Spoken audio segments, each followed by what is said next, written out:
Oke, selamat malam teman-teman semuanya. Jadi untuk pada kesempatan kali ini kita mau memulai pembinaan Gemastik buat divisi cybersecurity. Nah, jadi di di pembinaan kali ini tuh kita membawa yang jadi pembina itu Mas Muhammad Mejar Sanmal atau biasanya dipanggil Muhammad Sumbul. Nah, jadi sedikit tentang Muhammad Sumbul ini, dia seorang security researcher, dan dia juga udah beberapa ada bounty-nya dapet lomba, juga udah menang kemarin terakhir first blood, dia bantai first blood di ITS ARA. Wah, gila. Ini hati-hati sama nih orang, Cok. Ntar web kampus kita diacak-acak sama dia. Nah, jadi sebelumnya saya mau nanya dulu, Mas Sumbul ini kabarnya bagaimana, Mas Sumbul? Alhamdulillah, Bang Paul cukup baik ya. Cukup Karena kan baik. sekarang kayak udah mau UAS kan, udah mau libur Hmm. lagi nih. Jadi kayak semangat banget gitu. Semangat semangat beneran apa semangat semangat nih? Beneran, beneran. Oh beneran, beneran semangat. Kirain gimmick doang biar biar Oh kelihatan enggak, ini. enggak. Oh bagus bagus. Nah, jadi untuk sabar ya, coba lihat dulu. Nah, jadi kira-kira untuk Mas Umbul ini dominannya di mana nih, Mas? Di CTF. Kan kita ntar Gemastik sampai itu CTF ya. Dominannya di mana nih bidangnya? Aku sendiri karena dari kecil itu fokusnya ke web exploitation kan. Jadi kayak banyak pengalamannya di situ sih. Di antara yang lain ya, web sama ya paling OSINT doang sedikit. Dari kecil. Iya. Dengar ya, dari kecil. Kecilnya SMP kelas 1, Mas. Oh, kirain Nggak kecil-kecil banget. Gede kirain sedikit lah. dari SD udah ngehack dia. Sekecil apa tuh gila. Enggak dong. Oke, tanpa banyak berbasa-basi, langsung saja kita serahkan ke Muhammad Sumbul untuk menyerahkan materi kita pada hari ini. Silahkan, waktu Dua dan menit tempat doang lah. MC. Lah, Oke, oke. gas. Teman-teman, halo. Assalamualaikum warahmatullahi wabarakatuh. Selamat malam. Jadi, agenda sekarang itu aku bakal bahas ya paling sharing tentang tips and tricks CTF ya. Dan aku ngeset waktunya tuh sejam 30 menit dan itu bisa jadi lebih cepat, bisa jadi lebih lama juga cuma cuma santai lah, enjoy lah. Oh ya, kita di sini semi informal aja ya, nggak usah kayak tegang banget. Kalau ada yang mau makan makan, yang mau minum minum, serah deh, yang penting dengerin dah. Oke, izinkan aku buat share screen. Gimana nih caranya? Aduh, kelihatan dong. Oke, langsung aja. Jadi buat aku pribadi, introduction tuh penting ya, apalagi di event kayak gini, di seminar-seminar. Karena kayak kalian bayangin nih, ada webinar atau seminar, judulnya tuh kayak tentang saham ya, bagaimana kita nge-compound uang kita selama 3 tahun bisa jadi 5M gitu.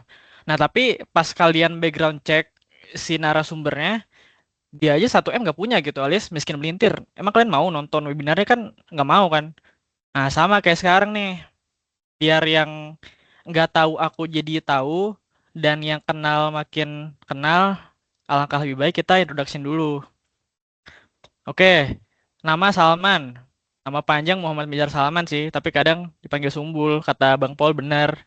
Terus aku dari Prodi S1 Software Engineering, Fakultas Informatika, angkatan 24, walaupun mukanya agak tua ya. Apa dah? Ini slide selanjutnya apa nih?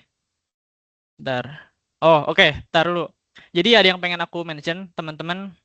eh Seperti yang aku bilang tadi, aku tuh bidang utamanya bukan di CTF, tapi di website hacking sama di ya cyber security research. Itu artinya aku suka riset atau nyari tahu tentang apa yang terjadi di dunia cyber ini gitu loh.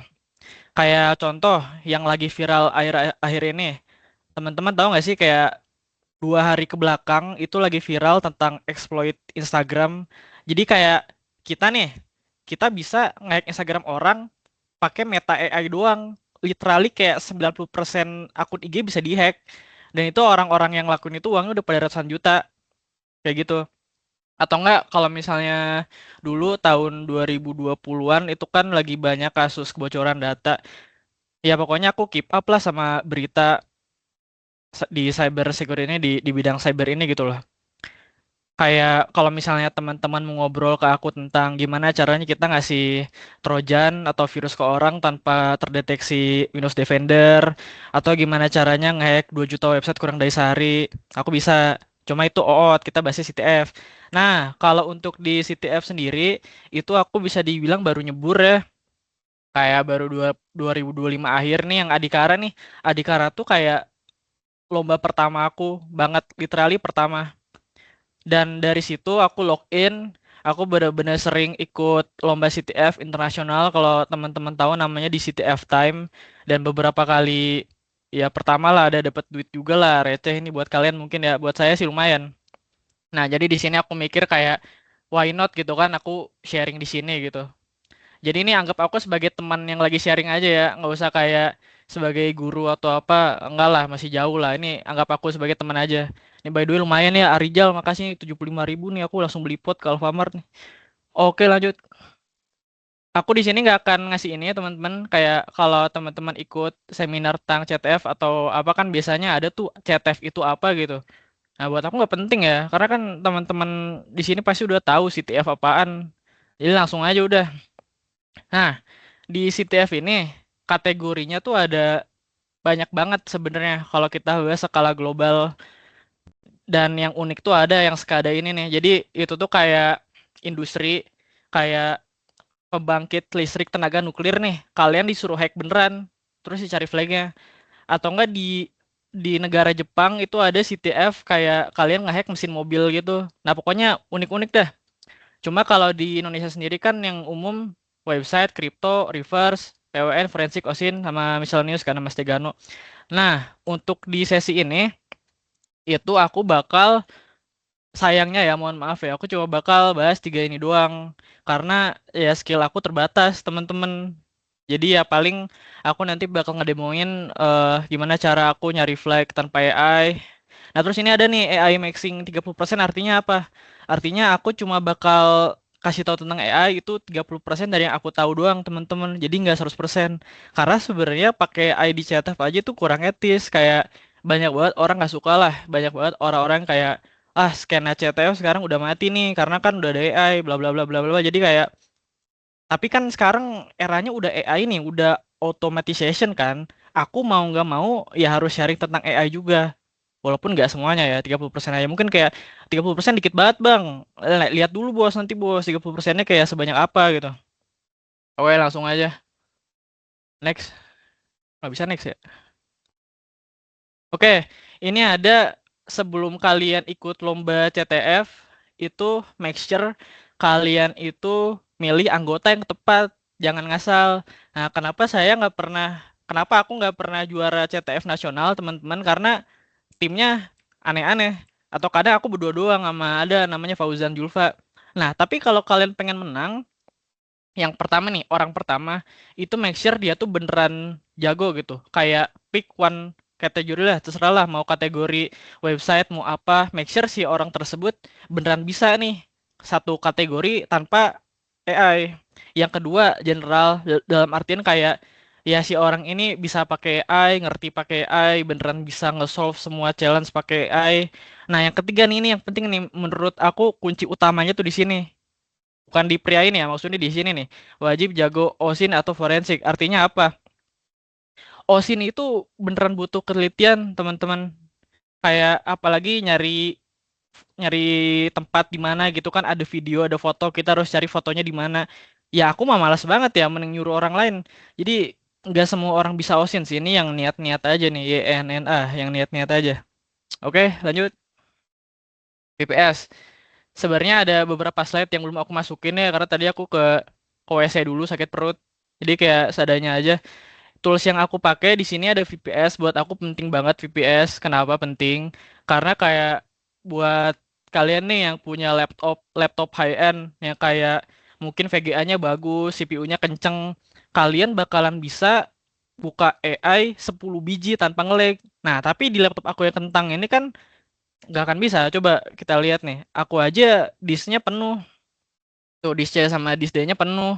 Kayak udah lama lah laptopnya lah. Jadi kayak VPS tuh penting banget. Kalau misalnya ada yang nanya VPS tuh apa bang? Bahasa gampangnya kayak gini.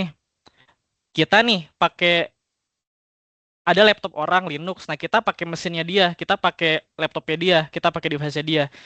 Kalau di sini yang bisa kalian lihat itu aku pakai VPS RAM-nya 32 GB, terus CPU-nya ada 8 core. Ini high end banget. Kalau kalian cari di Google, cari aja dah VPS 32 GB, CPU 8 core. Cari harganya berapa. Nah, ini cukup high end. Bukan sombong ya, maaf ya, ini ngomong fakta aja gitu loh. Lanjut. Oke, kita masuk ke website dulu. Karena aku bisanya website kan. Yang pertama, understand the webflow. Artinya apa? Nggak usah so Inggris lah ya. Kita cek, aku bakal ngeliatin apa Igrasias aja deh biar gampang deh. Nah, setiap website ini kan pasti bahasa pemrograman yang dipakai beda-beda kan. Atau framework yang dipakai beda-beda segala macam. Nah, untuk mempermudah ngelihat arsitektur websitenya, aku udah punya apa namanya ini extension namanya Webalizer. Jadi Webalizer ini tuh mempermudah aku supaya aku tahu website tersebut tuh teknologinya apa. Nah ini mungkin kurang lengkap ya, coba kita login dulu bentar deh. Soalnya harusnya lengkap teman-teman, kelihatan kayak bahasa pemrogramannya PHP atau apa. Wah kelihatan tuh. Sorry. Nah ini harusnya berubah nih. Nah kok tumben nggak kelihatan. Oke, aku nggak tahu kenapa, cuma harusnya di Webalizer tuh kita beneran bisa ngelihat kayak, nah ini nih misal web server, Nginx, segala macem, jQuery. Ini tuh penting teman-teman, kayak emang apa sih pentingnya kita dari tahu misalnya si website ini tuh JavaScript-nya pakai jQuery, atau enggak pakai Nginx, atau enggak kayak ini kan pakai PHP nih. Pentingnya tuh apa? Kita bisa tahu dari analisa tadi kira-kira dari apa ya, dari sistem yang dipakai website tuh kita bisa hacknya pakai kerentanan apa. Oke, pelan-pelan ya, kita masuk yang kedua dulu, control the request. Ini aku bakal pakai aplikasi namanya Kaido. Request itu apa? Oke bentar, sabar ya. Kalau teman-teman pakai Linux pasti taunya Burp Suite kan. Nah ini aku pakainya Kaido biar biar gampang aja. Ntar setting dulu bang.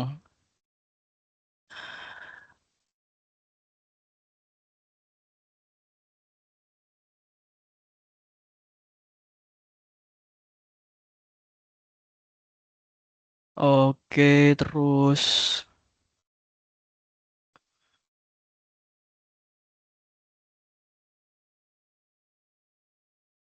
Nah, ini namanya request, teman-teman. Jadi request itu apa? Tiap kita ngirim permintaan ke server, kita tuh bisa ngeliat apa yang dikirim ke belakangnya, ke backend-nya. Mungkin ini terlalu banyak ya, dari mulai host, connection, bla bla bla bla bla bla. Sebenarnya nggak harus kalian pelajarin semuanya, tapi kalian tetap harus ngerti sebagian. Aku bakal kasih contoh sedikit deh. Oke, misal nih, aku sekarang mencet bagian akun ini, apakah ada request yang kekirim ke backend? Tinggal tes aja, nyalain forwardingnya, terus pencet nih yang akun. Tuh ada kan? Nah, dari sini, kalau misalnya jam terbang teman-teman tinggi atau sebelumnya pernah nge-hack website, kalian harusnya bisa tahu kalau dari post request kayak gini, bisa jadi ada indikasi bug SQL injection yang which is emang bener di Igrasias ada, tapi udah pernah saya laporin. Kita lihat bentar aja deh. Mana ya? eh Oke. Ini udah aku laporin ya, jadi aman ya kalau aku liatin ya.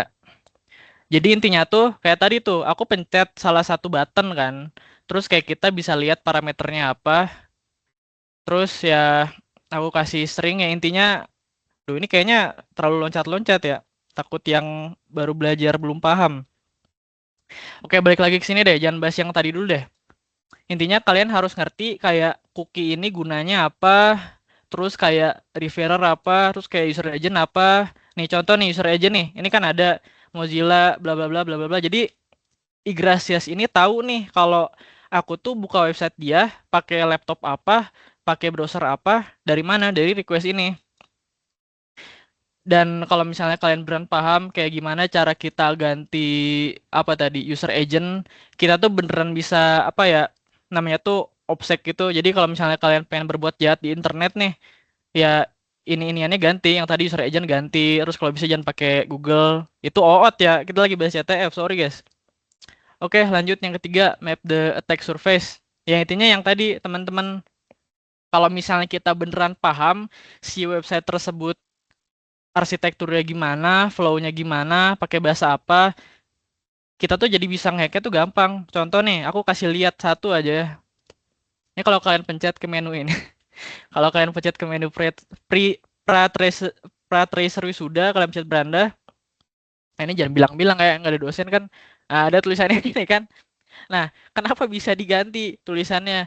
Karena aku benar paham Igrasias itu kayak dari secara JavaScript dia isinya apa aja. Tapi ini jangan ditiru ya. Ini namanya defacing, ini nggak boleh nih. Ini kalau misalnya administratornya tahu terus saya dipanggil, tapi ya pura-pura nggak tahu aja dah. Gitu teman-teman ya. Nah, kita lanjut lagi. Nah, ini ada dua statement yang mungkin bakal ada pro dan kontra banyak. Kita bahas satu dulu nih yang ini.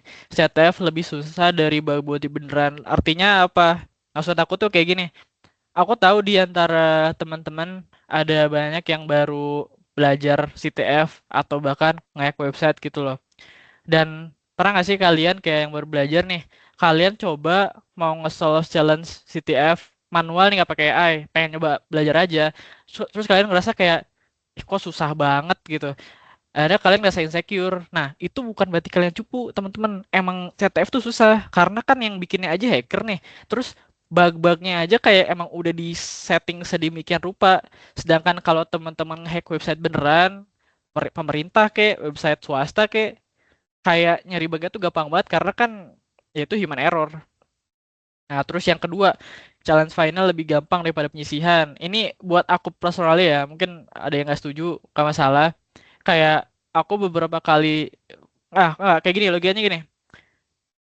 Lomba CTF itu kan biasanya bebas ya, apalagi penyisihannya tuh beneran dibebasin banget. Kalian mau pakai AI gila-gilaan gak masalah. Nah, pasti Propset mikir dong, kayak peserta semua pakai AI ini, gak mungkin soalnya gampang bos, ya nggak? Makanya final lomba CTF yang finalnya nggak boleh pakai AI itu bisa dibilang cukup gampang. Oke, ini aku kasih contoh ya. Aku kasih contoh yang penyisihan kemarin deh, yang seleksi gemastik.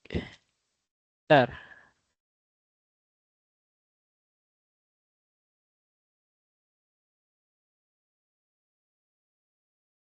apa ya portnya tadi lupa.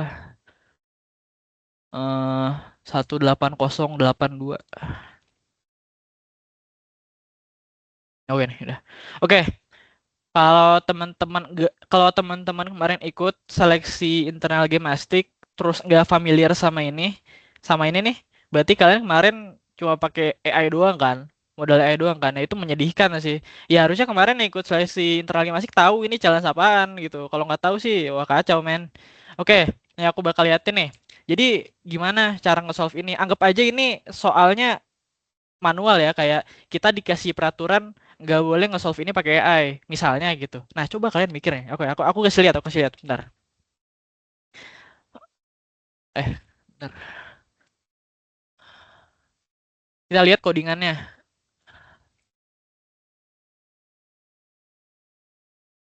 Uish.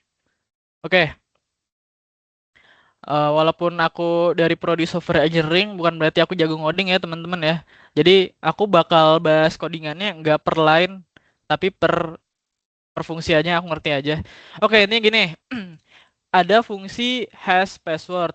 Ini nggak penting lah. Yang dimana kalau user input password apapun itu, passwordnya itu bakal dia konversi ke SAA256 yang which is gak penting.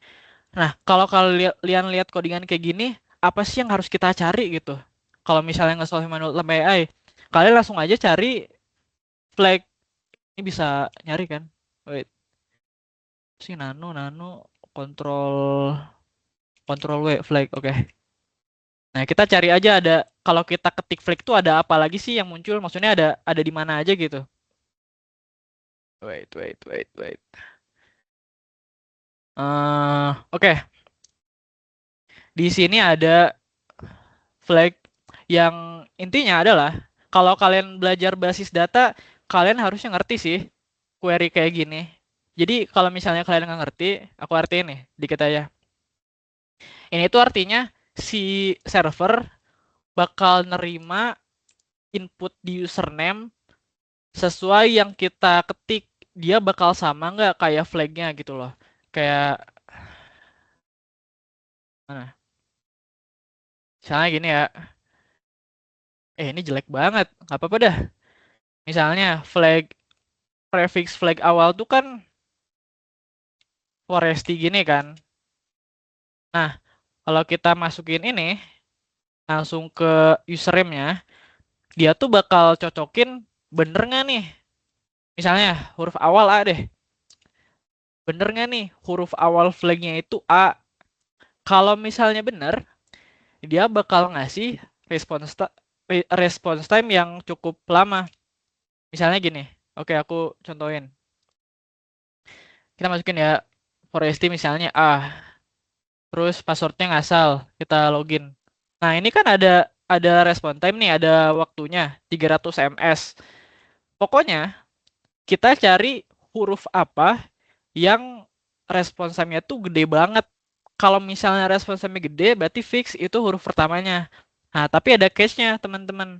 Case-nya tuh apa? Kita bisa lihat di line yang ini. Tuh yang bikin soalnya aja tulis, nah, sok-sokan ya. Siapa sih? Bayu ya? Intinya adalah, kalau misalnya kita kasih dia request 3 kali, response time-nya tuh bakal di random gitu loh. Jadi kayak, pinter juga sih Bayu sih. Jadi misalnya kita 3 kali ya login. Nah, ini tuh di random. Jadi gimana cara ngakalinnya? Ya udah, kirim lebih dari 3 request, gampang kan? Kirim aja 5 kayak gini. Nah, 5 ini nanti kita ambil meannya, rata-ratanya. Gimana coba cari hitung rata-rata? Response time-nya ditambah semuanya, terus dibagi 5. Udah kayak gitu, Bos. Nah, tapi yang jadi permasalahan adalah seperti yang aku bilang tadi di awal ya, anggap challenge ini tuh kita manual nih, nggak boleh pakai AI. Pertanyaannya, ada berapa sih dari kita yang bener-bener bisa ngoding, bikin solver pakai Python, ngoding sendiri sampai bisa bikin solvernya dengan benar gitu. Ini aku ngomong gini bukan ngeremehin ya. Aku yakin di antara kalian beberapa orang pasti ada yang jago banget lah Pythonnya lah gitu. Kalau aku sendiri sih ya kebetulan nggak bisa gitu. Logiknya paham. Kita tinggal bikin solver Python yang dimana logika dari scriptnya tuh kita ngirim request 5 kali, ambil main-nya per huruf, terus kalau main-nya paling tinggi ya udah itu flag itu huruf awal flag ya dan gitu aja terus looping. Nah, itu ribet kan? Jadi selama aku ikut lomba CTF di final tuh nggak ada yang seribet itu teman-teman karena final tuh biasanya kan ada 2 atau 3 soal, mungkin ada 1 soal yang ribet banget tapi sisanya pasti gampang, percaya deh. Gampangnya segampang apa sih? Oke, kita demoin lagi nih. Jangan dulu ke situ. Ini aku bakal demoin pakai challenge yang Adhikara 2025. Kalau teman-teman waktu itu ikutan pasti tahu nih challenge-nya nih, challenge Bang Tio ya.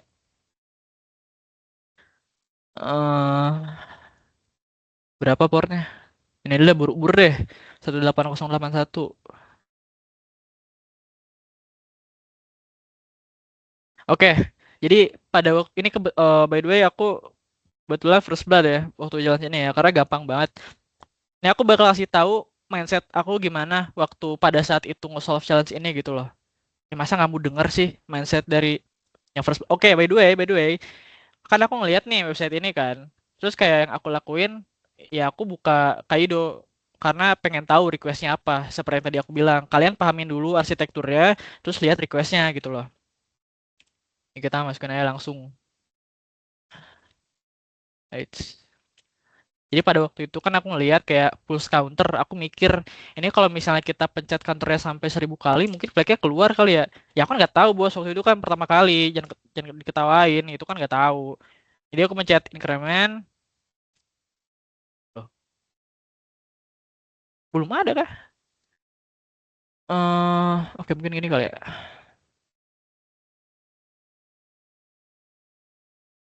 Udah masuk. Ini migrasi ya.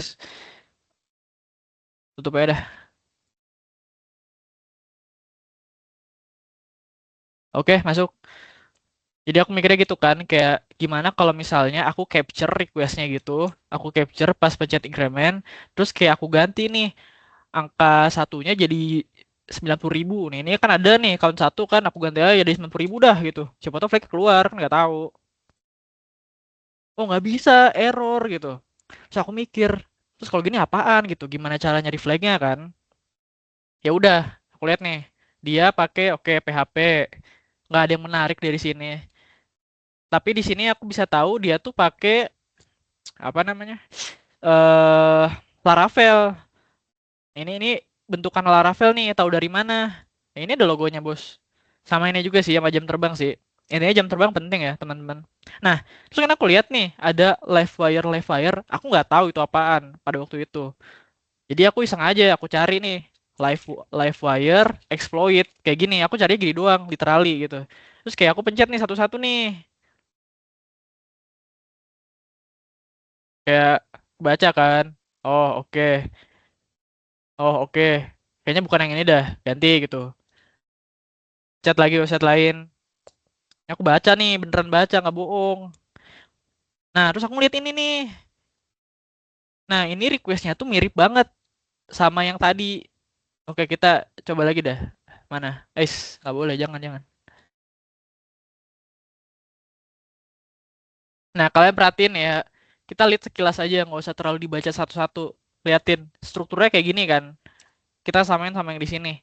Mirip nggak teman-teman? Maksudnya nggak harus jadi orang pinter kok kayak ngelihat wah ini mirip nih. Nah waktu aku ngelihat website ini kayak udah pasti aku solve sih. Aku lihat kan oh belum ada yang solve masih nol lah. Aku pasti jadi yang pertama gitu. Lihat lagi ke bawah, lihat lagi ke bawah. Nah ini dia ngasih CVE 2025 54068. Apa itu CVE teman-teman? Kita nggak usah cari di Google deh. Pakai penjelasan aku aja lebih gampang. Ngapain kayak gini ya LMS. LMS itu teman-teman itu kayak apa ya bukan template eh namanya apa framework bisa dibilang framework gak? Oke anggap LMS framework deh yang intinya apa ada ratusan ribu website atau bahkan jutaan website yang punya LMS kan kayak maksud aku tuh LMS tuh bukan dari Telkom doang website Univ lain juga ada yang pakai LMS mungkin versinya beda-beda. Nah, anggap aku nemu bug di LMS ini. Bugnya bisa ngubah foto profil orang lain, misalnya. Tapi, pas aku coba di LMS website lain, Univ lain, ternyata bisa juga. Terus aku mikir, wah gila nih. Padahal tadi kan niat nyari bugnya di website ini doang. Tapi di LMS yang lain kok bisa juga. Nah, itu logikanya aku bisa ngehack semua LMS dengan versi tertentu yang ngeganti foto profil orang kan. Nah, terus terserah aku nih, aku bisa nge-upload ini ke namanya CVE Mitre. Jadi kayak pokoknya aku kasih tahu dah ke publik dah kayak nih gue nemu CVE baru, CVE 2026 sekian sekian sekian. Yang intinya apa? Ya LMS versi sekian gak aman. Nah, kalau misalnya aku udah upload ke sini dan diterima, ya udah itu resmi jadi CVE gitu, teman-teman. Jadi ngerti ya. Jadi CVE itu artinya ya tahun 2025 ada orang nemuin bug di Livewire tadi di Laravel Livewire. Jadi ini bisa dipakai buat ngehack jutaan website yang pakai Livewire juga gitu loh. Nah, itu CV namanya. Ntar, langsung aja kita cari. Ya kan udah nemu nih CV-nya. Terus apa yang kita selanjutnya lakuin? Ya tinggal nyari di GitHub gitu. Karena biasanya orang GitHub tuh ada aja yang nge-share exploit gitu. Kayak baik-baik banget dah orang-orangnya dah. Nah, ini udah nemu nih. Terus kalau udah nemu tinggal apa ya? Tinggal download, Bos. Pakai nanya, Bos. Mana? Nah, aku perasaan udah download dah. Ntar ya, cek dulu. Oh iya. Jangan di sini dong, bahaya, bahaya. Hmm, ntar bingung sendiri dah. Playground. Oke, sini aja yang kosong nih, biar kosong tadi niatnya. Untuk cara make toolsnya kalian tinggal baca aja di GitHub-nya. Pasti kan yang bikinnya juga ngasih tahu gitu kan. Coba aja dulu, misal apa tadi Python.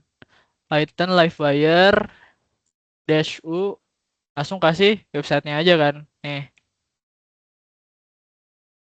Oh, katanya harus ada force. Kita coba ini force. Nah, bisa nih teman-teman. Ini ada ini. Ini artinya apa sih? Kalau misalnya teman-teman pakai Linux, pasti kalian tahu kan dengan komen ID. Jadi ID ini tuh buat ngeliatin aku tuh sekarang di mesin Linux ini tuh sebagai apa sih role-nya? Kayak contoh gini deh, ini aku kasih analogi lagi ya biar gampang ya. Biar yang baru belajar ngerti gitu. Aku nggak mau asal jelasin soalnya. Oke, anggap laptop aku ini dipakai sama teman aku nih. Misal aku ke WC kan, laptopku dipakai. Terus dia iseng buka terminal, buka Linux. Terus dia kayak iseng aja dah mau hapus-hapusin file. Nah, itu nggak akan bisa. Kenapa nggak akan bisa? Karena usernya sebagai cut user alias ya sebagai user biasa doang. Kalau misalnya dia mau nambah file, mau hapus file, dia harus jadi admin dulu. Kalau di Windows tuh klik kanan run as administrator. Nah, itu. Kalau di Linux ya tinggal sudo harus masukin passwordnya. Ini gitu teman-teman. Nah, tadi kita ngirim perintah ID ini ke website yang tadi. Dan kita dapet nih kayak ID-nya www.data walaupun bukan root, walaupun bukan admin, ya nggak masalah. Kita bisa cek dulu sebagai user ID 33 ini tuh atau www.data tuh kita bisa apa sih gitu kan. Ya coba aja. Misalnya apa ya? Komen ls. Ls itu kan kita mau lihat ada data, ada file apa aja sih gitu. Oh, lupa force. Nah, bisa nih. Jadi di website ini tuh ada file-file seperti ini. Nah, pertanyaannya kan flagnya di mana, bosku? Nah, kalian jangan lupa ls sama ls-la ini beda. Ls itu komen buat ngelihat file doang nih. Sedangkan ls-la itu bisa ngelihat file yang tersembunyi gitu. Coba ya. Ini kan ls gini. Kalau ls-la, nah ada kan tuh titik editor config .env .get rebus bla bla bla. Ini hidden nih. Kita coba baca aja langsung. Ini ada env. Env itu apa? Environment. Kalau teman-teman sering bikin website atau pernah bikin website, apalagi pakai Laravel, pasti tahu lah di dalam env ini ada apa gitu loh. Cara bacanya gimana? Ya kalau teman-teman pakai Linux pasti tahu kita pakai cat, bukan kucing tapi semuanya. Nah, ada nih flagnya Adhikara admin ngehack data center Telkom. Wah, parah ini. Sekarang gini teman-teman, ini yang bikin website ini siapa namanya? Harsatio kan. Harsatio dia ngasih flagnya kayak gini, berarti dia ngaku udah pernah ngehack dat astaga, ini bisa dilaporin nih teman-teman. Laporin aja kalau mau, aku sih nggak mau ya. Nah, sekarang dari dua demo yang tadi gimana teman-teman? Lebih susah challenge kayak gini atau yang penyisian tadi yang login?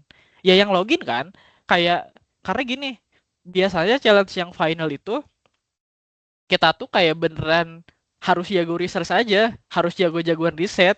Jadi gimana caranya kita nemu bugnya apa, terus kita cari bugnya di Google, terus berharap aja ada CVE-nya, udah gitu doang. Sebenarnya nggak gitu doang sih, tapi kebanyakan kayak gitu.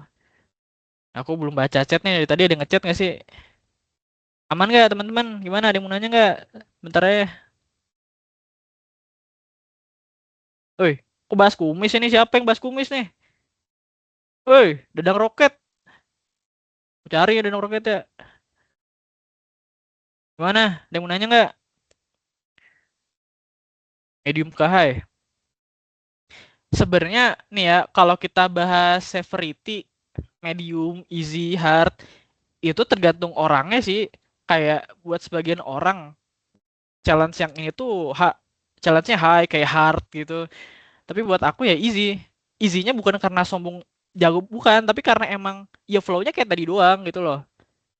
Nah, kebetulan teman-teman buat ngedemoin, aku tuh cuma nyiapin yang tadi doang sih, karena kayak itu tuh paling mudah dimengerti dan aku punya reponya. Bang Tio ngasih reponya, jadi ya aku punya source code gitu bisa aku demoin kan. Ya intinya teman-teman kalau misalnya pengen jago CTF web, ya banyak-banyakin ikut CTF aja nih. Kalian buka CTF Time, terus lihat ada CTF, ada lomba CTF apa aja sih yang bakal bakal mulai gitu, bakal muncul nih 5 Juni ada GPN, biasanya ada hadiahnya. Ini online nih di Thailand dia gitu dah. Sering-seringin aja nanti juga pasti tahu. Oke, untuk yang web ini aku udahin aja ya di sini ya. Kita lanjut ya. Kita ke OSIN. Jadi Ini ada dua tools. Yang pertama GeoHints, yang kedua Bellingcat. Ini aku mau ngasih tahu dulu. Challenge OS ini ada banyak banget kan eh genrenya gitu. Ada yang disuruh nyari tempat kek, nyari data orang kek. Nah, buat nyari tempat, website GeoHints ini tuh menurut aku penting banget teman-teman, ini ngebantu banget. Coba dah kalian lihat dah. Misalnya apa ini, Ballard. Nah, ini tuh hampir semua negara ada gitu loh. Jadi kalian bisa lihat manual, atau enggak kalau kalian males ya tinggal copy aja webnya terus suruh ChatGPT cari aja gitu dah. Cuma kalau menurutku untuk Ausin gak etis ya kalau pakai AI ya. Bukan gak etis sih, susah sumpah. Kadang penggunaan AI itu gak akan selalu mempermudah kita teman-teman, tergantung dari challenge-nya. Jadi tolong pakai otak juga gitu loh, jangan dikit-dikit AI. Apalagi Osin kayak gini. Makanya saya challenge Osin, aku kasih ke Julfa aja, ke temanku gitu loh. Karena dia paling niat orangnya. Nih misal Nigeria, terus kok Nigeria? Jangan sini, jangan sini. Apa ya? Nature deh. Nih, di pohon deh, pohon.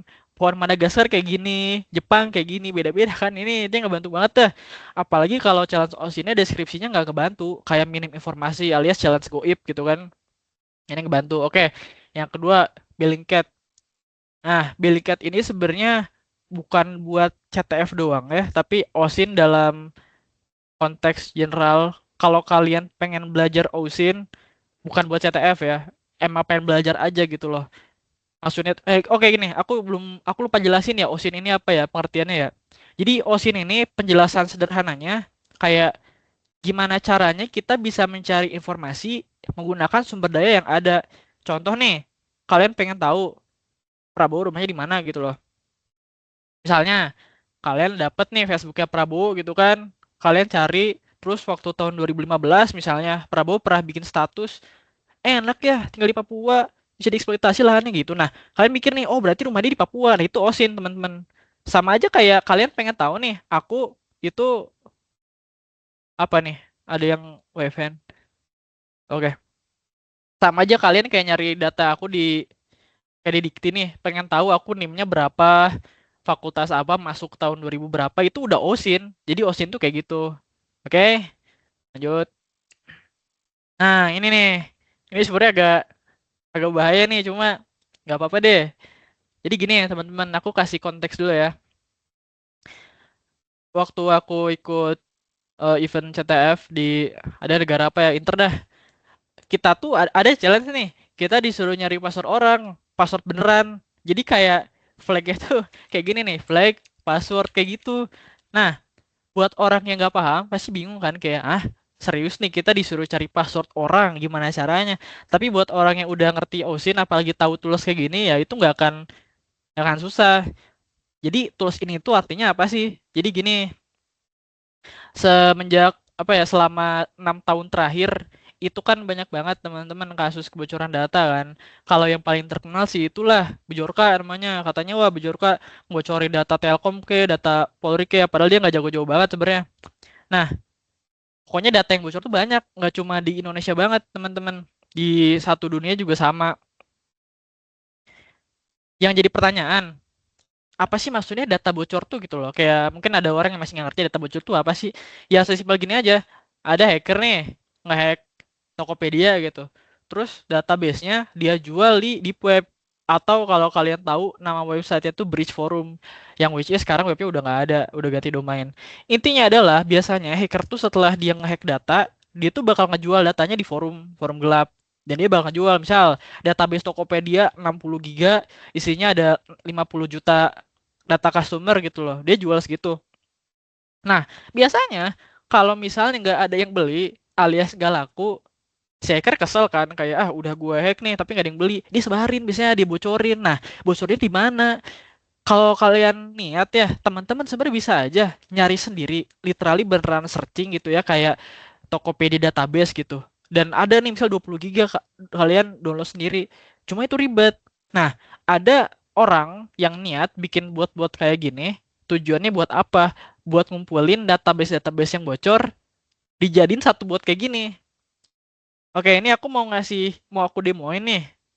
buatnya teman-teman ada yang mau volunteer nggak, yang kayak volunteer satu nama deh, aku cari deh gitu, mau aku contohin, ada nggak? Coba di chat. Si Dera, jangan bahas si Dera dong bang, bahaya bang. Ayo ada yang mau volunteer nggak, nama siapa gitu? Sofwan katanya mau, Sofwan apa namanya? Lah serius, dan si Dera itu bukan Osin, itu Cesin, udah beda, itu udah beda bang. Sofwan ini nama bapak-bapak. Cobain ya. Oke, Sofwan Rosidi. Oke, anggap aja nih ada challenge CTF, cari password Sofwan Rosidi ya. Kayak gini nih. Mana Telegram? Belum belum dibuka.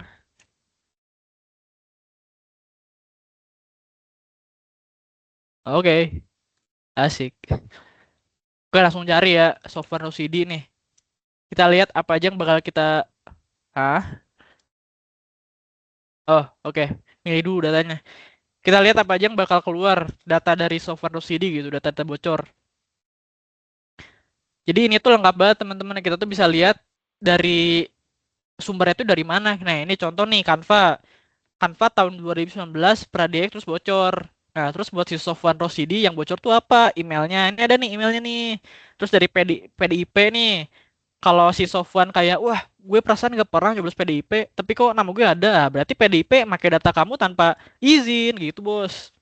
Nah, tapi ini yang keluar paling apa ya? Tanggal lahir, fakultas. Oke, ini nggak ada password. Aku bakal contohin yang ada password ya. Kita cari yang umum aja, Raditya Dika deh, kita cari deh. Ini educational purposes only ya guys ya. Ini aku ngedemoin ya buat CTF aja, bukan buat yang aneh-aneh. Jadi tolonglah, gak usah framing-framing kriminal-kriminal ya. Aku gak kriminal guys. Nah kita lihat mana ya. eh Langsung aja password. Oh. Nah ini ada hashnya juga. Jadi kalau misalnya ada challenge CTF yang kita disuruh nyari hash password ya ini ada gitu loh. Tinggal dicari aja namanya, nama dari yang ada di deskripsinya. Ini kayak gitulah ya, paham lah ya. Kalau misalnya ada yang ngerasa kayak wah buat ini tuh sebenarnya nggak bahaya-bahaya banget, kalian salah gitu loh. Walaupun kayak, tapi kan bang, data yang bocor udah lama. Kayak contoh, kalaupun ada password orang yang bocor, itu paling dari 2022, 2023, lama. Ya terus kenapa kalau lama? Nih, aku bakal liatin kalau kalian ngerti cara makainya dan kalian maksimalin potensi bot ini, kalian tuh bisa ngapain aja nih. Aku bakal liatin satu foto, tapi tolong jadi screenshot ya teman-teman ya. Aku bentar aja deh. Aku lihat ini 2 detik nih, 2 detik langsung aku close. Jadi intinya aku coba ngeliatin aja bot ini tuh sebahaya apa sih. Jangan ada yang screenshot ya, janji dulu. Ini cesin juga. Iya, enggak lah, enggak cesin lah. Maksudnya osin karena tanpa bot itu kamu bisa cari data aslinya sendiri. Oke, 1, 2, 3. Wah ngelek ngelek. Nah udah. Tapi orangnya udah ganti password, Jadi kalau teman-teman sekarang niat nyari kayak ya udah diganti lah. Dan by the way itu screenshotnya fresh ya, kayak baru beberapa bulan yang lalu. Jadi intinya jangan ngeremehin teman-teman. Dan aku juga mau ngasih note kayak mungkin dari teman-teman udah ada yang tahu buat kayak ginian udah lama gitu, kayak wah aku udah tahu bang dari dulu sebelum masuk kuliah udah tahu buat ginian. Jangan sombong gitu loh. Jangan pakai buat ini buat doxing orang, karena apa? Karena ini levelnya tuh masih di bawah. Ada gini loh, beberapa orang di Telkom itu ada yang skillnya bener-bener setara sama Intel, alias di atas langit masih ada langit gitu loh. Orang-orang ini aku nggak ngomong di sendiri ya, adalah orang lah. Jadi kayak orang-orang tersebut ini nih, mereka cuma butuh foto muka kamu, terus kayak langsung kelihatan data semuanya. Atau enggak cuma butuh plat nomor, langsung kelihatan alamatnya di mana. Ada yang bisa kayak gitu. Jadi jangan sombong, ini tuh belum seberapa. Ini mungkin OOT, cuma aku mau mention aja ya teman-teman ya. Ya pergunakan dengan baik lah, jangan dipakai yang enggak lah gitu. Be humble kayak Kendrick Lamar. Oke, next. Oke, sekarang masuk ke forensik. Sebenarnya forensik bukan bidang aku sih, tapi aku pengen jelasin aja deh, sedikit aja deh, biar biar slide-nya nggak pendek-pendek banget. Jadi soal forensik tuh menurut aku ada dua tipe teman-temannya. Yang pertama kalian yang analisa foto gambar doang. Yang kedua kalian analisa artefak Windows atau Mac. Jadi kayak kalian dikasih nih disk C orang lain, terus kalian analisa kan di dalam C-nya ini ada apa. Nah, tapi yang itu nggak aku masukin ke slide sih karena lupa. Jadi kita bahasnya yang foto aja ya. Jadi untuk forensik sendiri kalau teman-teman mau paham, ada 5 ini nih yang kalian harus pahami nih dari gambar. Jadi dari suatu gambar tuh ya ada metadata, bisa juga ada file tersembunyi, ada LSB kalau channel bitplane yang intinya kayak suatu gambar itu kan sebenarnya terdiri dari 3 warna kan, RGB kan, red, green, blue, merah, hijau, biru gitu loh. Jadi gambar apapun itu kalau kalian bener-bener zoom ke partikel-partikel atom terkecil di dunia, ya adanya itu gitu, 3 gambar itu. Nah, di tiap pixel itu dengan gambar yang berbeda, itu ada color channel dan bitplane yang berbeda juga. Oke, langsung aja lah kita demoin dah. Pada banyak ngomong. Ini aku ada contoh challenge-nya soalnya.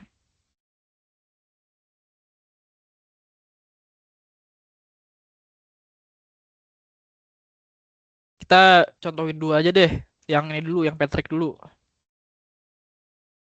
Nah, aku lupa ya ini deskripsinya apaan. Cuma intinya dikasih foto kayak gini dah. Nah, kalau kalian ikut Foresti, study group Foresti, waktu itu Bayu tuh pernah ngomong buat challenge reverse engineering. Jadi kalau misalnya teman-teman mau ngerjain soal reverse engineering, teman-teman coba aja pakai string saya gini. Siapa tahu nemu flagnya gitu kan. Walaupun mungkin di lomba karena siapa tahu admin tuh kelupaan gitu loh. Nah, untuk forensik ini ada yang sama kayak gitu. Kita pakai namanya Stego Veritas. Jadi Stego Veritas tuh kayak kita coba ya langsung. Dia tuh bakal mecah warna-warna dari foto yang tadi. Pokoknya bakal dipecah satu-satu. Kita lihat ya hasilnya ya. Tuh ada banyak banget kan. Yang pertama nih, ini ada biru. Foto tersebut dia potong, terus kayak untuk channel yang warna biru, setara 7 bit plan, dia ekstrak juga. Jadi kita bisa lihat kayak challenge yang ini nih, yang SpongeBob ini, kalau kita lihat di bitplan 0 warna biru gimana, kalau kita lihat di warna biru bitplan 2 gimana, kayak gitu. Coba kita lihat satu-satu ya. Oke, berarti ini yang originalnya.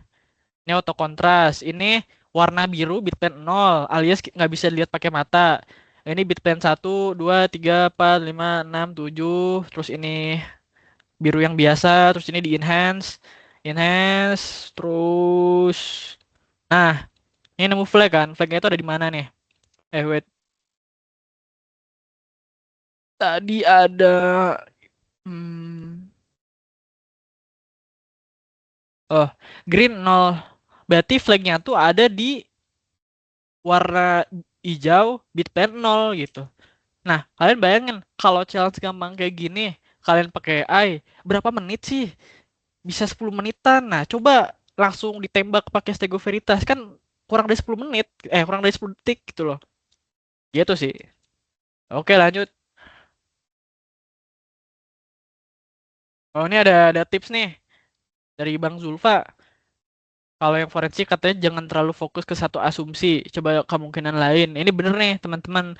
Apalagi di kasus yang tadi yang aku bilang kalau forensiknya bukan foto, tapi kita analisa di Windows orang lain gitu loh. Itu kan banyak banget yang harus dilihat. Tapi kadang kita stuck karena ada banyak decoy-nya. Nah, untuk yang OSIN, ini ada 4. Nih katanya kayak pertama, kalau OSIN-nya geografi, itu jangan langsung lempar foto kayak AI katanya. Lihat dulu celuk-celuknya ini apaan sih? Udah tua ngomongnya celuk-celuk kali ya. Baru tanya gitu. Oh, ini bener teman-teman. Jadi kayak bisa ada foto gunung nih. Lihat dulu gitu kayak kira-kira gunungnya setinggi apa. Kita lihat juga environment-nya, kayak rumputnya, warnanya kayak gimana. Baru kita tanya AI. Nah, kalau news base katanya baru lempar lempar AI biar nggak usah nyari-nyari sendiri. Ya biasanya kan OSIN ada tuh di deskripsinya ada panjang banget tuh. Biasanya kayak ini tuh ada hintnya juga secara nggak langsung. Kalian bisa lempar itu ke AI. Nah, kalau sosial media katanya jangan lupa pakai fitur search. Benar, di Instagram ada fitur search. Kalian carilah misal mencari pesawat gitu. Ya kayak gitu. Terus ini terakhir apa most important thing soal OSIN, soal like OSIN aja. Ya intinya kayak beda lah ya nge-solve OSINT sama website sama reverse engineering gitu loh. Apalagi OSINT ini bisa dibilang penggunaan AI-nya lebih sedikit teman-teman. Jadi ya kalau bisa pakai otak gitu. Nah sekarang masuk ke materi AI ya. Ini udah berapa jam sih? Ini udah 50 menit ya. Cepet juga ternyata. Oke nggak apa-apa. AI jadi AI ada dua tipe teman-teman. Ada chatbot, ada agent. Chatbot yang gimana? Yang di website. Kalau agent yang gimana? Aku yakin di antara kalian semua masih adalah beberapa orang yang belum tahu agent. Ya harusnya ya satu dua orang gitu loh. Agent itu mikirnya gini aja, biar gampang. Kalian kalau pakai AI chatbot nih yang di website yang chatgpt.com itu selalu ada batasannya kan. Misalnya kalau kita upload dia file banyak banget, misal 30 file bisa nggak ya? Kagak bisa lah, dia pasti nolak kan. Nah, bayangin kita punya ChatGPT tapi di laptop, beneran di laptop kita nih. Jadi kayak ChatGPT-nya bisa akses file-file yang ada di mesin laptop kita, itu agent namanya. Kalau MCP apa? MCP itu model konteks protokol. Dia tuh kayak kita bisa suruh loh AI buat terintegrasi sama pihak ketiga kayak contoh Canva. Misalnya kita suruh ChatGPT buat ngedesain di Canva, tapi ada caranya. Di Canva kita buka, kita nyalain dulu konektornya segala macam, nah itu MCP. Jadi kalau misalnya AI kita udah berinteraksi sama website sama API luar, nah itu MCP namanya. Lanjut. Oke, tier model. Ada frontier, ada mid. Maksudnya apa? Gini, teman-teman. AI yang kita tahu nih dari lama, kayak contoh ChatGPT, Cloud, itu kan ya udah lama juga dan terkenal dan bagus banget ya. Itu masuknya ke frontier alias terdepan. Nah, sedangkan sekarang nih 2026 detik ini model AI itu ada banyak, teman-teman. Ada Qwen, ada DeepSeek, ada Kimi. Jelek-jelek lah. Nah, masalahnya ini mungkin terdengar konyol ya, tapi kayak ada beberapa orang yang mereka tuh berpendapat kayak ngapain sih lu pakai Opus 4,7, udah aja beli Kimi top up $5 bisa pakai sepuasnya kagak habis-habis. Itu konyol gitu loh, karena gini loh, selamanya model Frontier tuh nggak akan ya bakal selalu menang gitu loh. Oke, aku tahu yang mid ini konteksnya murah, kita pakai DeepSeek V2 Pro, kita top up 40.000 aja bisa pakai banyak token. Oke, ini aku kasih contohnya nih karena aku pernah top up. Nah, ini aku top up segini. Terus aku pakai buat nge-solve beberapa challenge CTF mana? Nah, kita bisa lihat token yang aku pakai itu 80 juta. 80 juta itu cuma 40.000, murah nggak? Ya murah banget.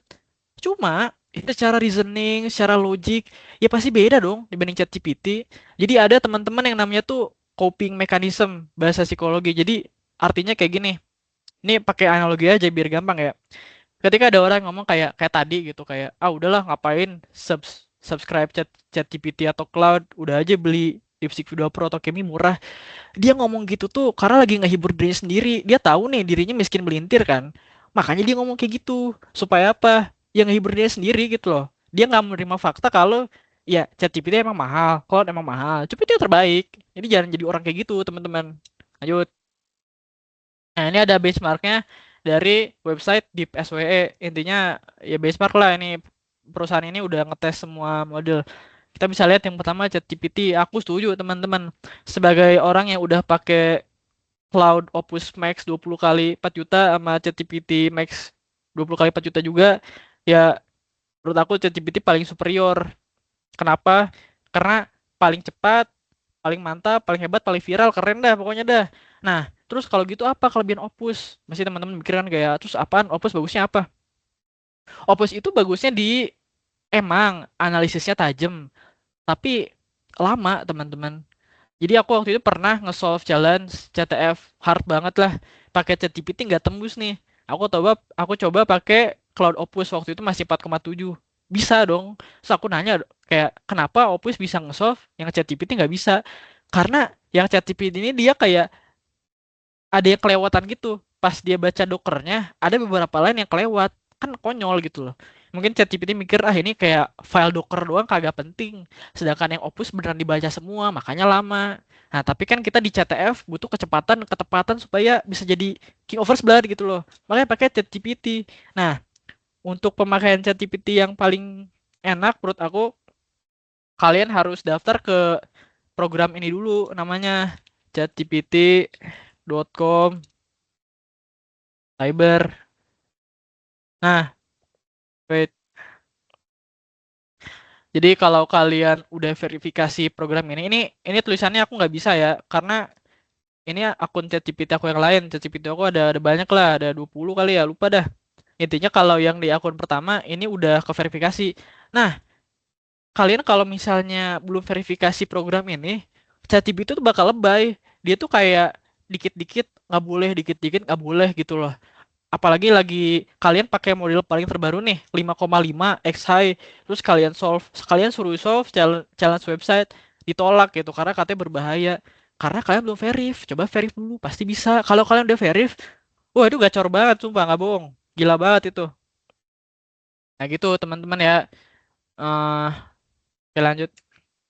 Oke, pricing, kita ngomongin harga sekarang. Jadi kita kan divisi cyber ini ya, jadi malu-maluin lah karena hacker juga punya mindset untuk find the shortest or the easiest path. Artinya apa? Ketika ada sesuatu, kita sebagai orang dari divisi cyber ini pasti mikir gimana caranya kita bisa menyelesaikan pekerjaan ini dengan mudah ya. Tapi bukan kayak ini ada quiz LMS kita pakai ChatGPT, nggak kayak gitu, itu mah bodoh aja gitu. Nah, untuk konteks kayak gini, AI, ChatGPT, aku tahu ChatGPT mahal, tapi ya kalian coba cari tahu lah. Nih contoh yang pertama nih, website forum gitu loh. Aku nggak bakal kasih tahu websitenya apaan, ya jelas aku gatekeep lah. Kalau aku kasih tahu kalian ntar diborong habis, aku beli dari mana gitu. Ada beberapa website dan forum yang menyediakan ChatGPT itu tuh, lihat harganya ada 30.000. Ini sebulan dan ini private. Dan ini bergaransi kalau kalian 5 hari pakai mati bisa minta refund gitu loh. Sebenarnya nggak susah itu teman-teman. Kalian cari di Facebook juga pasti nemu lah orang jualan ChatGPT lah.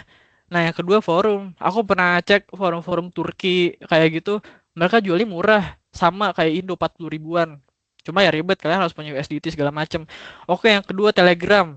Telegram ini aku bagi dua kategori juga. Yang pertama tuh yang grup. Yang kedua tuh buat, ini SSN aku di sini. Ini dari grup dark market lah ya, intinya kayak orang-orang Indo di sini berenangnya pasar gelap gimana sih, orang jual hotel nih, misal hotel 5 juta kalian berkredit 1 juta aja gitu, udah pasar gelap dah. Nih ada yang mau nih need ChatGPT Pro, ada nih kali 5 sama kali 20 kan 4 juta, kalian bisa beli cuma 800.000 doang, bisa kayak gitu. Apakah aku akan ngasih tahu? Ya tidak lah, ini mah ngasih contoh aja gitu loh. Terus yang ketiga X. Nah ini kalian jangan apa ya, jangan meremehkan Twitter atau X gitu, karena aku tahu kok X tuh konotasinya negatif gitu, kayak lah orang-orangannya sama kayak TikTok kan, 11-12 lah, kadang monyet lah, kadang ada orang sok-sok bahas gay, LGBT, normalisasiin. Cuma kalau kalian pakai X ya bener, kalian sudah personalize akun X kalian itu untuk algoritma sesuai kebutuhan kalian, kalian tuh bakal dapat informasi-informasi hebat. Kayak gini nih, ini kecil banget fotonya, cuma kayak ada orang ngasih tutor gimana cara kita dapat ChatGPT Pro selama 6 bulan.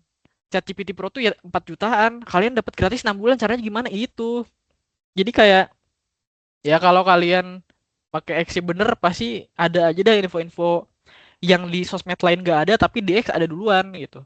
Nah yang keempatnya Taobao. Jadi hmm, website ini tuh kayak ya e-commerce biasa kayak Shopee, Tokopedia, cuma versi Cina kan. Tapi kalian daftarnya harus agak ribet karena kalian harus pakai paspor.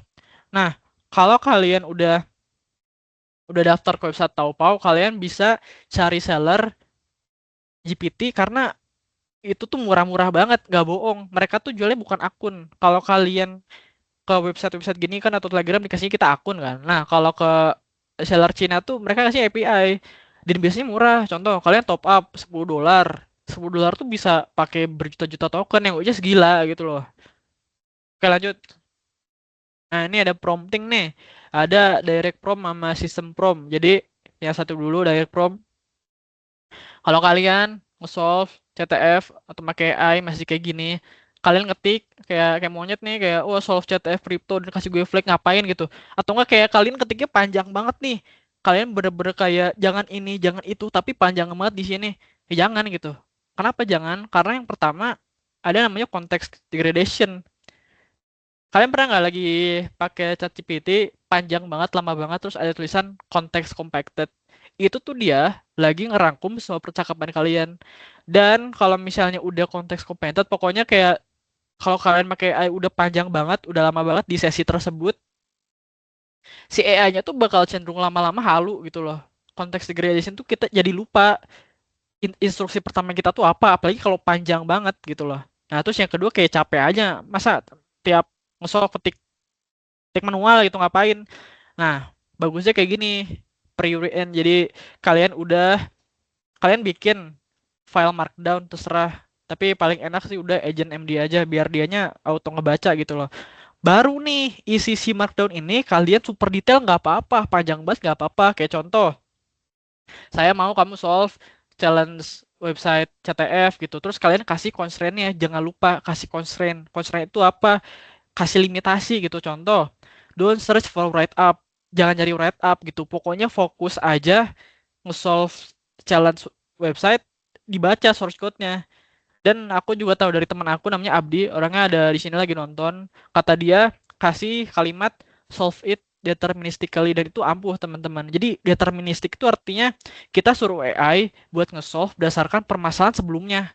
Jadi kayak manjat nih, kayak naik itu, kayak contoh dia nemu masalah apa. Kalau kita suruh dia solve deterministically, dia tuh bakal dari depan ke belakang, dari belakang ke depan, gak akan kemana-mana gitu loh. Gitu. Intinya dalam Ajax MD ini terserah kalian isi sedetail mungkin dah. Nah, untuk pertama kali kalau kalian kayak gini, emang betul token kalian kepake banyak. Apalagi mungkin dalam Agents MD-nya kayak ada banyak banget tulisan kan. Tapi ke depannya bakal jadi cepat, bakal jadi efisien. Itu wajar gitu loh. Ada namanya cache sheet. Jadi kayak kalau kalian pertama kali bikin prompt kayak gini, dia pakai token banyak, ya ke depannya nggak akan gitu lagi karena udah masuk ke cache-nya, ke cache-nya gitu. Oke, lanjut. Nah, ini udah slide terakhir harusnya. Ini adalah foto dari aku beli API GPT. Nggak beli sih ya, pokoknya aku pakai $15 nih dari API GPT dari orang Cina. Kalian lihat dah, $15 itu kan 300 ribuan ya. Total token yang dihabisinnya 25 juta, bos. Masuk akal nggak? Ya, of course ada downside-nya gitu loh. Ketika kita pakai chat GPT dari API orang-orang Cina, ya data kita masuk ke mereka lah. Apa yang kita ketik masuk ke mereka. Tapi ya, who cares gitu. Kita nge-solve cuma buat solve CTF kan, bukan buat bikin project atau apa kan. Nah, ini ada 3 key point nih dari penggunaan AI. Yang pertama, ya of course lah, AI bayar lebih daripada AI gratis. Ini bener, jangan kayak orang tadi aku bilang gitu loh. Akan jadi selamanya seperti ini. Kalau kita bahas yang untuk solve CTF sih AI bayar tentu yang jadi pemenangnya. Tapi kalau kita bahas pemakaian AI untuk hal-hal biasa, hal-hal kecil, ya AI gratis juga oke. Oh ya, sebenarnya aku lupa ngomong yang ini nih, yang tier model. Jadi ada sebagian orang yang make AI itu kayak dia tuh nggak beli AI tapi beneran bikin. Jadi AI-nya tuh lokal gitu, kayak di laptop kalian gitu loh. Nah, itu levelnya udah advance banget teman-teman ya, karena yang pertama kalian harus punya device yang super bagus banget. Yang kedua ya mahal gitu. Jadi ya itu nggak aku masukin ke slide sih. Oke, terus yang kedua kasih constraint nih yang tadi aku sebut nih di slide sebelumnya nih, kayak kasih batasan, kasih limitasi. Jangan jangan cuma soft challenge ini dapat flagnya apaan sih, mau ngapain sih, anak SD juga lebih bisa ngetik dengan benar gitu loh, dengan detail. Nah, terus ini yang penting nih. Kalau AI-nya lagi kerja, pantau, bos. Kayak ini SSan waktu aku di seleksi internal gimnastik kemarin. Aku solve forensik yang apa ini namanya? Prionace glauca. Sumpah, aku nge-solve karena kan aku lagi makan kan, terus kayak ngelihat apaan nih? ChatGPT aku kayak gini bentukannya. Tapi masalahnya dia tuh nggak ngomong ada flag, ngerti nggak sih? Jadi kalau misalnya pada detik itu aku nggak ngelihat layar ini, aku nggak bakal bisa submit flagnya karena ini kan beberapa detik ke depan aja bakal ketutup, bakal ke bawah. Jadi ini pentingnya kita harus pantau AI pas lagi mikir karena siapa tahu dia ngeluarin flag kayak gini yang tanpa dia sadari itu flagnya. Jadi kita bisa coba gitu loh, dan ini beneran ke solve. Oke, sebelum sebelum end, aku mau kasih tahu juga nih, lupa dimasukin slide. Ada satu tools yang underrated, orang Indo jarang pakai karena aku aja taunya dari chat Inter, dari orang Inter, hacker Korea waktu itu. Namanya ini dah Runpod atau Face.io. Jadi anggap ada challenge kripto ya teman-teman yang angkanya tuh panjang banget, permutasi matematikanya tuh kayak 24 pangkat 8, ada angkanya nggak masuk akal gitu kan. Nah, kalian ini mungkin agak sedikit pay to win ya, karena XCTF sekarang emang parah sih, emang agak pay to win. Jadi buat nge-solve sesuatu yang harus di-crack, misalnya ada hash password terus kalian crack gitu loh. Di laptop jelek kalian butuh berapa jam sih? Sorry, maksudnya di laptop jelek aku butuh berapa jam sih? Lama banget gitu. Kayak kita pakai hashcat. Di challenge Bang Tio kemarin deh, yang cuma aku doang yang solve. Di apa itu forensik ya? Aku bisa karena pakai website ginian. Jadi itu website buat sewa sewa VGA, teman-teman. Jadi kalian bisa pakai VGA orang nih, 8 biji kalian sewa dan kalian pakai buat solve. Intinya kayak gitu. Cara makanya gimana? Ya cari tahu sendiri aja dah. Kalian bisa suruh AI juga. Jadi kayak kalau misalnya ini kalian pakai Codex ya, udah nemu nih ada hash yang harus di-crack. Jangan suruh dia crack di laptop kalian. Kalian ke website ini, kalian sign up, kalian login, terus milih mau berapa VGA, mau 4 VGA, mau 8 VGA, kalian bayar. Nah, ini biasanya bayarnya juga pay as you go. Jadi kayak kalian misalnya top up nih $5, terus kalian pakai GPU yang 8 biji, 8 RTX gitu. Nah, ntar per menit itu nambah. Kayak kalian naik taksi gitu, per menit nambah, jadi langsung habis. Gitu sih intinya. Oke, mungkin sampai sini teman-teman ya. Bisa dibuka sesi pertanyaan deh Bang Paul. Bantu Bang Paul Oke, sesi pertanyaan. gacor, gila gila. Banyak-banyak ilmu-ilmu bahaya ya. Ntar ini Cok, hati-hati Cok, ntar dilaporin sama mereka Oh Cok. iya, jangan dong, jangan dong. Serem nih. Nah, Ampun. mumpung udah beres nih, ada nggak yang mau nanya nih? Kira-kira apa yang tadi yang masih belum belum belum masuk akal nih buat kalian nih? Memang banyak yang belum masuk akal sih, tapi coba dulu. Mau ntar open mic, kalau enggak langsung aja apa sih namanya? Langsung di komen juga boleh. Silahkan. Waduh, ada Aris. Siapa itu? Gas, gas. Ini gak ada yang mau nanya nih. Buset. Bang, minta hack ini dong. Hack Prodigy katanya. Ayo Om, teman-teman nanya teman-teman. Pertanyaan sejelek apapun tetap pertanyaan teman-teman. betul. Tanya aja. Aman kok ini, nanya nggak ada dosen kan? Mau nanya apa Nggak, juga terserah dah. nggak ada yang mau nanya nih. Aduh. Makan apa, Bang? Makan Pop Enjoy, nih kampret nih nonton TikTok Pop Enjoy mulu ya. Jadi beli. Tuh, Bang, file Macdonald Jones tuh tiap folder buat lagi apa sama aja, Bang, kata dia. Bebas bebas itu mau bikin di satu folder yang sama kek, mau di folder yang sebelumnya kek, yang penting suruh ChatGPT baca aja. Bebas itu mah. Info DP Telkom nggak boleh.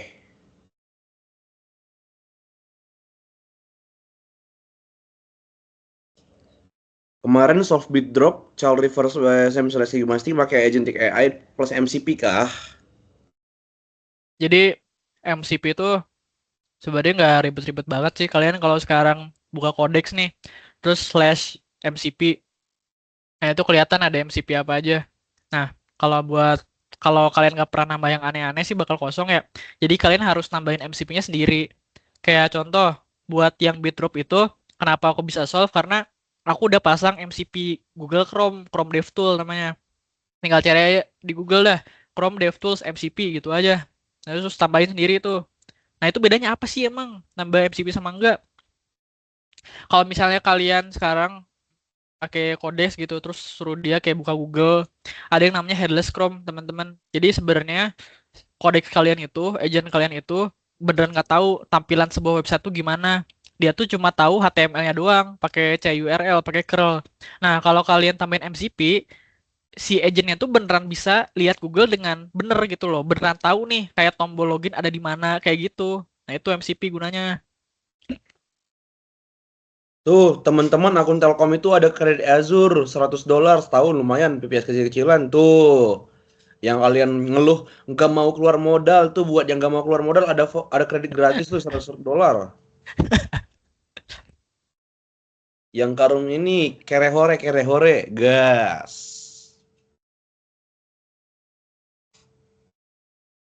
Tahu domain bridge forum nggak? Nah, YTTA cari sendiri. apalagi nih, itu tiap tahun pemutihan. Info under to MCP bang, kata dia tuh.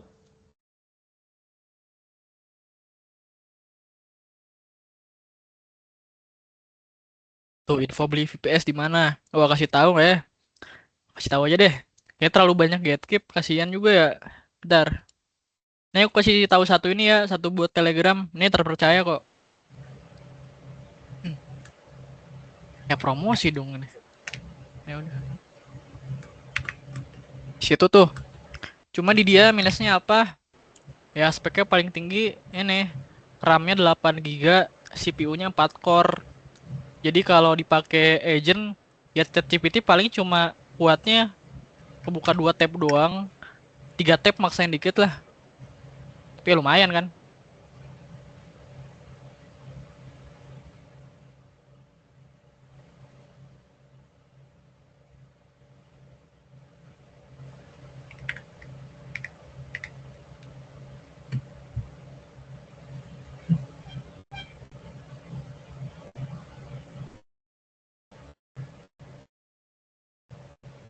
Ayo mumpung masih ada waktu teman-teman nanya apa lagi?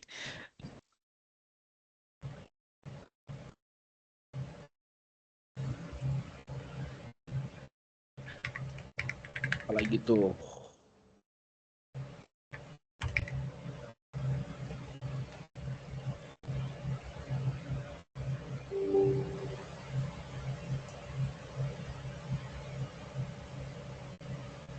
Pop Angel rasa apa bang?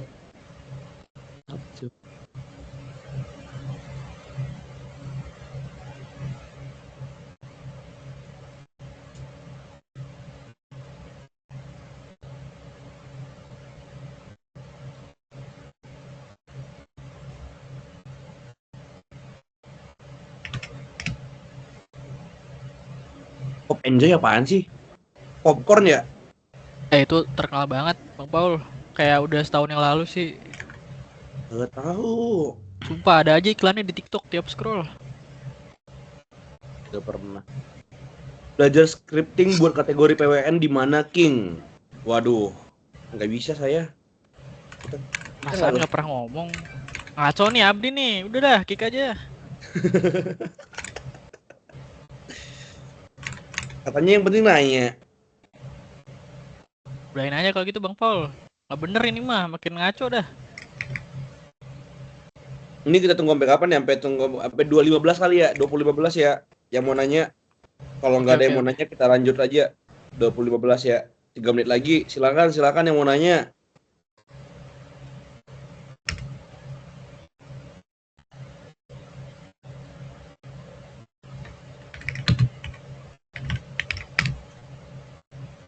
Coba live hack Prodigy bang, cobain sendiri. Apain tuh? Ini tuh aneh banget dah. Iya coba Paujan. Oh ya, buat website kalian harus tahu ya ada dua tipe website. Yang pertama ada statis, yang kedua ada dinamis. Kalau website statis itu biasanya kayak portofolio gitu, alias kayak nggak ada database-nya. Ya kalau gitu mau nge-hack apaan coba? Kalau yang dinamis ya yang ada fitur login, register gitu-gitu. Dan itu lebih rentan buat di-hack karena ada data benerannya. Itu Prodigy webnya apa? Statis apa dinamis? Coba cari tahu dulu.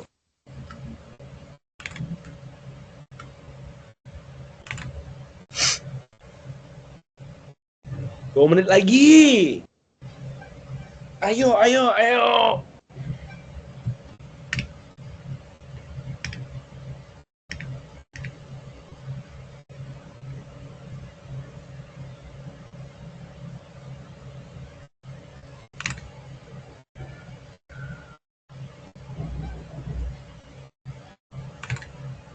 Selama di kompetisi CTF ketemu Buturut nggak, entah pas final atau quals?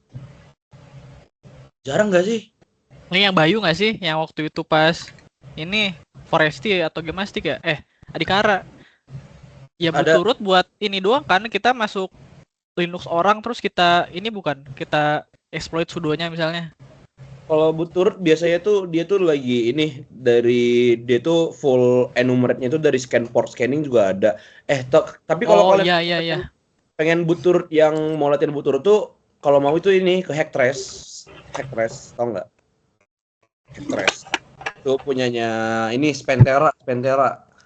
Tuh PT ini punya orang Indo, Hacktrace. Tuh, kalau kalian mau spill alur CTF AND, Bang. Lu AND pernah nggak? Jelasin aja Bang Paul dah. Aku belum pernah. Pernah. Nih AND, gue kapan nih terakhir AND? AND kemarin nih yang di LKS sih. Kalau AND tuh biasanya tuh gimana ya? Jadi semisal tuh kalian kayak punya ada ini nih, ada 10 tim nih, ada 10 tim. Nah, masing-masing tim itu tuh ntar dapat ini, dapat mesin, dapat VM, dapat VPS lah. Nah, jadi kalian itu kayak tugasnya itu ngedefend mesin kalian, tapi dalam waktu yang sama tuh kalian baru harus nge-attack mesin-mesin yang lain. Nah, jadi kalau AND itu biasanya tuh dia udah ada nyiapin kayak 5 port ini ntar vulnerability-nya beda-beda. Ada yang web vulnerability, ada yang forensik, ada yang crypto segala macam. Jadinya itu kayak secara general kategori cyber CTF, tapi dia tuh lebih gimana ya? Kalian masuk dari manapun bisa. Kalian terserah itu kayak kalian mau dari mana bisa. Nah, jadi setiap kali kalian main ND itu biasanya itu RCE ya. ND biasanya RCE dan di RCE ini kalian tuh biasanya harus ngambil flag di mesin orang. Ada tuh biasanya disiplin comment tag flag. Nah, jadi flagnya itu ada dua. Flagnya itu mirip-mirip kayak bootroot lah. Ada yang user biasa, ada yang user root. Jadi itu kalian ngambil dua. Nah, dan setiap flag itu bakal keubah dalam mungkin ada ticknya kayak per 5 menit segala macam. Jadi tuh kalian tuh dalam setiap 5 menit tuh harus ngetek flag. Nah, jadi sebisa mungkin ketika kalian udah gimana ya? Ketika kalian udah masuk, kalian harus bisa maintain akses kalian juga. Jangan sampai yang punya target kalian tuh dia sadar dan nge-cut off akses kalian ke ininya. Nah, jadi kurang lebih gitu sih kalau tag flag kalau AND. Sama scripting penting kalau AND, apalagi buat automasi tag flag segala macam itu paling penting. Soalnya kalau kalian manual kalian bakal kalah, pasti kalah. Makanya tuh kadang kalau kalian lihat di Gemastic, di Wreck It, nah tuh dia tuh ada attack map itu kelihatan tuh ntar yang si ini nyerang mana tuh kelihatan kayak kembang api tuh. Kurang lebih gitu sih kalau AND. Ribet sih, tapi seru. Bang Paul, aku mau nanya Bang Paul. Itu kan berarti basicnya kayak kita cuma nge-scan port dulu kan dari server. Terus Hmm, ntar port yang kebuka bisa dicari kan bugnya apa. Nah itu iya. kalau di real case sebenarnya misalnya ini deh komputer Alfamart anggap aja portnya ada yang kebuka. Nah itu bisa dieksploit pakai Metasploit kan karena biasanya bugnya bug-bug lama gitu. Nah Hmm. kalau di attack and defense Metasploit kepake nggak? Atau harus pakai CVE yang terbaru gitu? Kalau AND ya, terakhir goal AND itu biasanya tuh lebih ke CVE sih. Jadi kayak di port-port ini servisnya apa, jadinya tinggal nyari aja di servis ini vulnerability-nya apa, kayak paling lebih ke paling sering itu apa ya? Kayak terakhir gua apa nemunya kemarin gua Flash sih, Flashnya Python.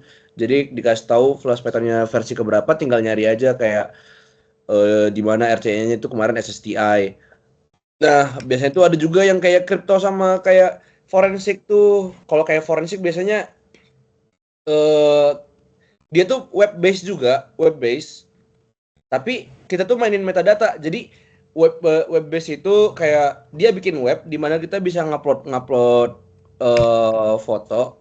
Tapi di fotonya itu kita nyelipin metadata kayaknya di stringsnya gitu. Jadi ketika dia dibuka sama mesinnya, stringsnya tuh ke execute. Nah, jadi kurang lebih gitu. Tapi kebanyakan tuh emang dia web base. Tapi di web itu beda-beda. Kayak di Wah, webnya bisa belajar dari forensik, di Codex. webnya bisa kayak kripto segala macam jadi gitu. Kompleks sih. Ya kan berarti kan intinya jago-jagoan searching aja kan, jago-jagoan riset Iya, CVE kan, kayak tadi iya. kan. Kuncinya ini dah, dorking. Dorking Jago-jago teman-teman. dorking. Ngerti nggak teman-teman dorking apa mau diliatin? Nggak usah lah. Dorking pada tahu lah. Ya ini kan gak semuanya jago bang, ada yang baru belajar. Kasih tahu. Gak usah, gak usah. Ada grupnya nggak sih ini? Enggak deh. Oh, ntar di ini deh, di grup-grup ini, di grup Gemastik, ntar kita bantu share. Entitle login, Ini contoh dork nih. tuh kayak gitu. Ada cheat sheet dorking misalnya di GitHub ada, tinggal cari aja dorking cheat sheet. Dorking tuh biasa manual atau gimana bang abanganku? Manual, enaknya manual, bisa custom mau nge-query apa segala macem. Ada grupnya, ntar kita share ke grup deh cheat sheetnya. Ada di GitHub kemarin buat Google Dorking. Ya, beda browser, beda output. Kadang kan kalau kalian indeks website terlarang kan, kalau kalian pakai VPN kan beda tuh hasilnya. Nah, itu ngaruh tuh. Makanya kayak kalian coba aja semuanya. Tapi sebisa mungkin tuh safe search itu pasti kalian matiin biar kayak, apalagi kalau kalian itu nyari exploit itu kadang kan kena filter ya. Jadinya kalau kalian punya browser tuh safe search-nya itu dimatiin biar kelihatan tuh exploit dari mana segala macam. Soalnya kebanyakan exploit yang gacor tuh ya dia tuh memakai blog pribadi merekanya. Betul. Ada lagi nggak nih mau nanya nih? Oh, itu nggak bisa dijawab ya, soalnya dinamis gitu. Preferensi sendiri sih, cobain aja.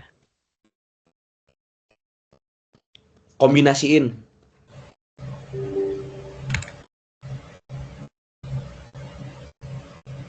Ada lagi nggak teman-teman?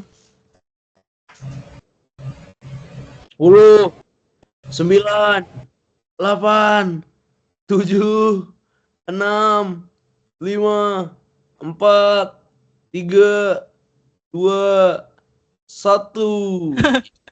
Nggak ada lagi yang nanya.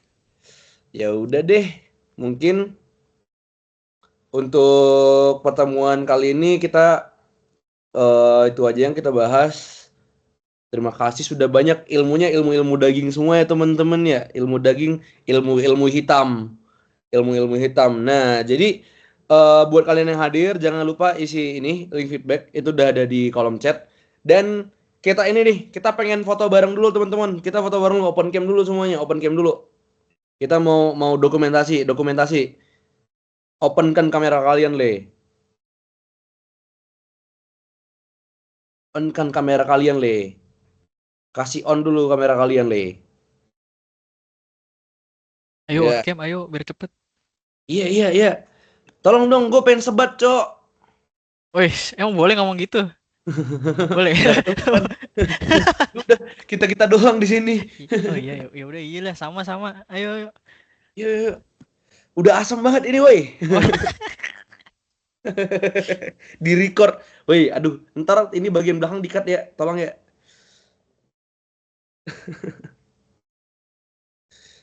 Ayo, open cam.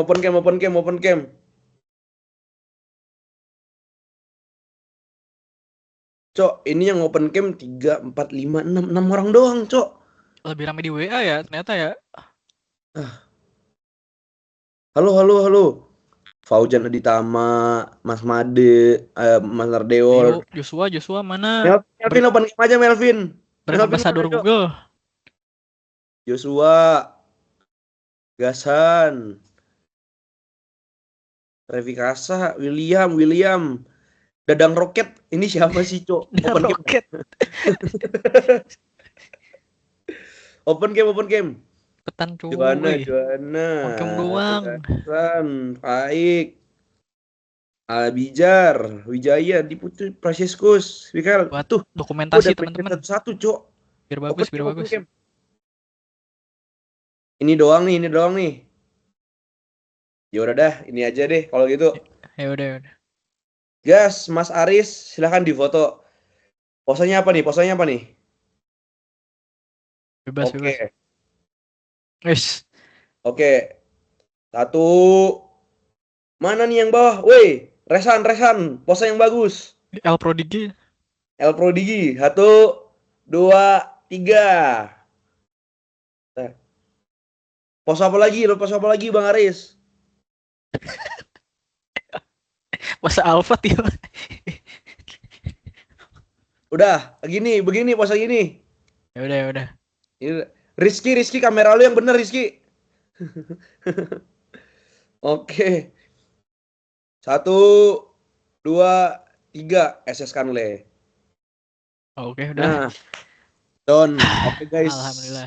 Terima kasih sudah menyempatkan waktunya. Semoga nanti at least finalis. Tolong Amin. banget.